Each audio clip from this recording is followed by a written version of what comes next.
The year is 70 CE. The sun rises over 4 Roman camps that choke the horizon like iron teeth. The city inside the ring is a broken lung, its breath thin, its pulse a tremor. Hunger is a sound now, a dry, endless scraping in the throat. The siege began as strategy, as lines on a map. It became something much worse, a slow, mechanical starvation, then a sudden, eruptive violence. The Legio X declares its patience a weapon. It will weight them to dust. The people of the city learn to count days by the weight of a single coin and the width of a loaf.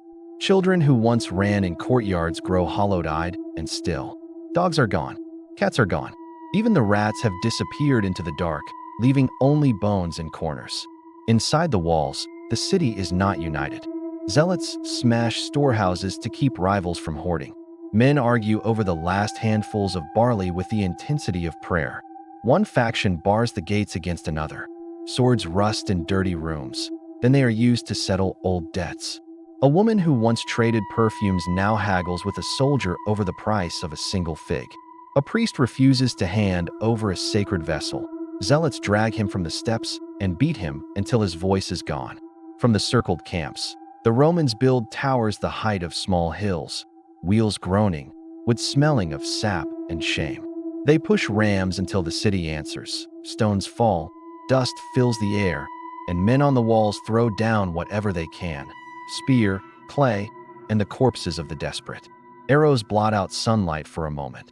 Then the light returns, and nothing has changed except more blood on the streets. Crucifixions begin on the approaches, bodies swinging as a slow, sickening metronome. Those who try to leave are nailed there as warnings, faces slack and empty in the wind.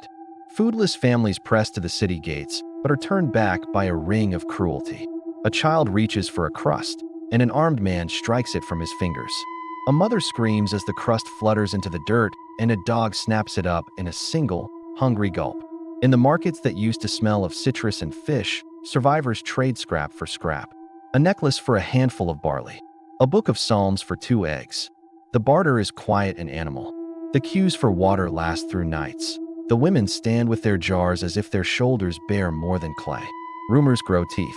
Someone says that the general will pardon the city if the zealots surrender. Someone else says that the general burned the letter unread. Families turn on one another, who refused to share, who laid claim to a storeroom, who burned another's grain to force control. Men with knives haunt the stairwells where the bread used to be made. The Romans shift tactics. Siege ramps, fire, dogging every gate. The battering rams bite at wooden gates until the air is full of splinters and the sound of framed houses trembling. Siege engines throw iron, then fire. Smoke moves like a second sun across the skyline. One night, amid the stench of smoke and sweat, a group of defenders gathers on the Temple Mount. They are gaunt, faces like old coin. They clutch relics and the edges of robes as if the fabric itself could hold back the world. They whisper prayers that come out as rasping, broken things. A young priest cradles a fragile scroll and presses it to his chest as if to keep the words alive inside him. Outside, Roman hammers pound like a low drum. When the breach finally comes, it is not cinematic in any clean way. It is sulfurous and filthy and full of panic. Men pour through like a high tide. Stone meets iron. The wounded are trampled. A soldier pushes a man aside and keeps going, eyes like a man who has already seen too much to be surprised by more. There is a moment at the temple gate when everything stalls. Soldiers on either side look at each other like men who have swallowed too much and cannot speak. The inner courts blaze as torches find dry wood. Smoke eats marble. Men shout names like conjurations: sons, fathers, brothers. Someone drags a child, and the child's limbs are thin as twigs, eyes huge with a look that implies the world has become only this one thing: pain. Titus had allegedly given an order: spare the temple. His officers knew the command. His soldiers had memories and a different hunger. The order breaks on the teeth of anger. Men who lost comrades or who had seen their own families starve take what they can. Vessels are ripped from altars. Precious metals clink like coins in the mud. A standard bearer laughs in a voice hoarse as gravel when he drags a lamp from a sacred chamber and smashes it underfoot. Flames find the inner sanctum. Gold melts and runs in thin, bright rivers down the carved steps, pooling where men step in it and leave prints of copper-smudged leather.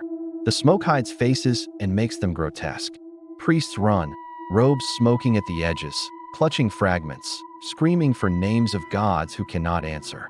Outside, the killing does not end with the temple. Soldiers hunt for those who tried to hide in cisterns and basements. Some are dragged out and beaten until the city hears them die and knows that hiding is a lie. Men and women are driven to the edge of the hills and sold like cattle or relegated to pits where the sick are left to starve. A market forms by the river. Chains, bracelets, children's toys, the remains of wedding rings used to trade for bread. There are auctions of bodies that will become spectacle in Roman arenas for those with the gold to buy the right to watch. The most horrific things creep in when manners vanish. One account, whispered, repeated, and perhaps true to only some ears and not others, tells of a mother so starved, she took her own child to keep from watching him die slowly. The story is told in the barracks and in the courtyard. Whether the act is legend or truth, the telling of it is a blade. Soldiers remark on it without sympathy. Others bury their faces and do not speak. At night, when the fires have burned themselves low, the city looks like a wrecked vessel. The faces of survivors are carved with a new, terrible patience.